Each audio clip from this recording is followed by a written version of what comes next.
The Libyan delegates vote for a transitional government.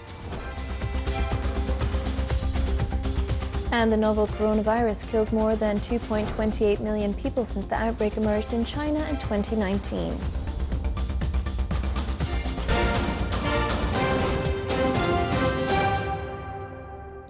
Those are the headlines, and now for the news in detail.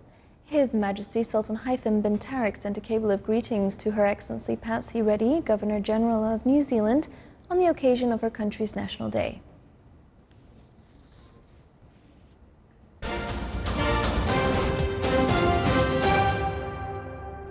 Yemen's foreign minister said his government will work with President Joe Biden's administration to end obstacles to peace.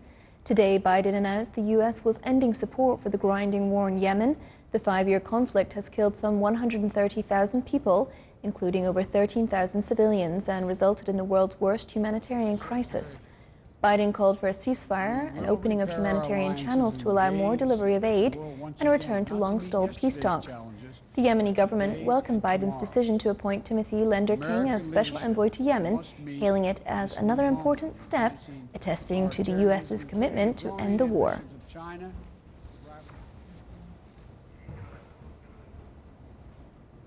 Delegates from Libya's various factions have selected 4 leaders to guide Libya through the national elections in December. This is seen as a major, if uncertain, step towards unifying a country with 2 separate governments in the east and west. The development could become a landmark achievement to end one of the intractable conflicts left behind by the Arab Spring a decade ago. The vote is part of a complex process it is hoped will help the deeply divided state towards peace and build on a fragile ceasefire to end more than a decade of devastating conflict. The 75 participants at the Libyan Political Dialogue Forum, selected by the United Nations to represent a broad cross-section of society. They were voting on 4 alternative lineups for the 4 posts: Prime Minister, President of the Presidency Council, and 2 further members of the Presidency Council. UN envoy Stephanie Williams, who is moderating the talks, said they have 4 lists on which they are going to decide today. The 4 prime ministerial candidates all provided written pledges committing to an agreed roadmap towards holding national elections on December 24th and to respecting the results of that vote. A Palestinian man was shot and killed by the Israeli military in the West Bank. The head of the local council in the nearby Palestinian village of Ras Karkar identified the deceased as 34-year-old Khalid Nofal. He said the army stormed Nofal's home in the village early today and arrested his father. The circumstances of his death are unknown.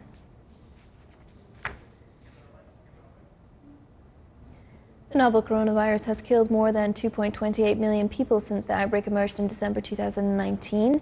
At least 104.85 million cases of coronavirus have been registered. Of these, around 63.86 million are now considered recovered.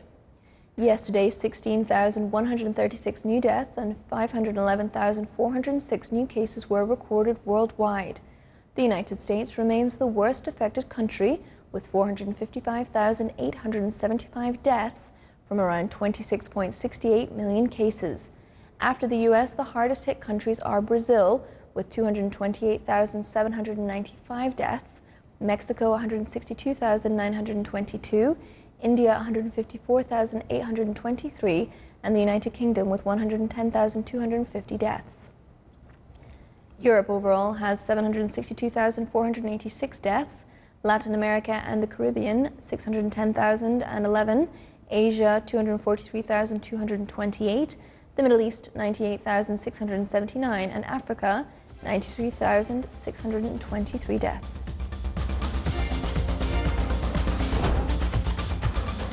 Still to come in our news bulletin.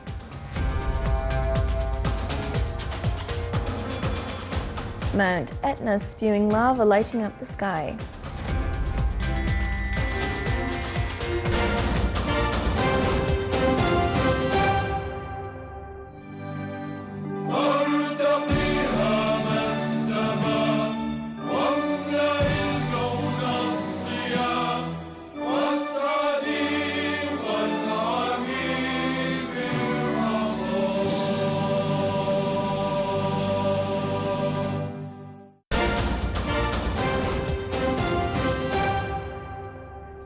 The U.S. Senate has approved a budget bill that's a key step towards fast-tracking passage of President Joe Biden's $1.9 trillion coronavirus relief plan without support from Republicans.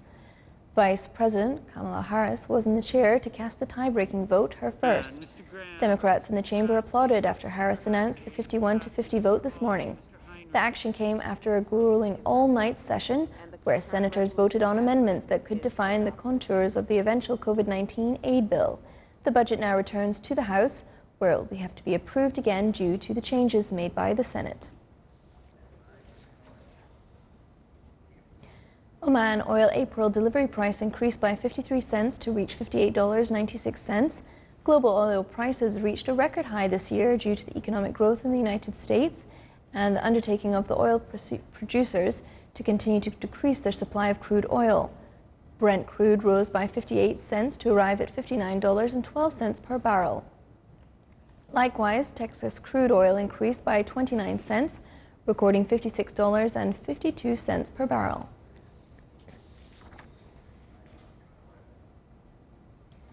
Gold prices began to recover from record low that lasted for more than 2 months.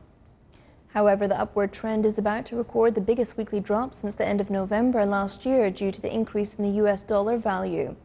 Gold spot price rose by 0.3 to reach $1,796.77 per ounce.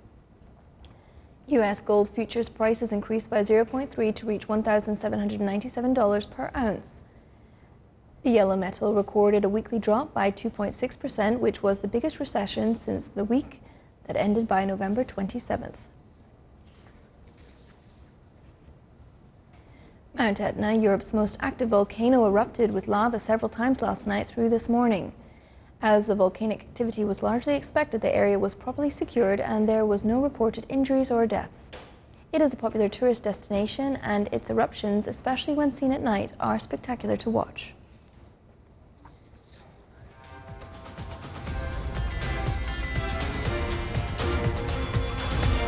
This is the Sultan of Oman television. Before we end tonight's bulletin, here are the main points once again. Yemen's foreign minister said his government is ready to work with U.S. President Biden's administration to end the obstacles to peace.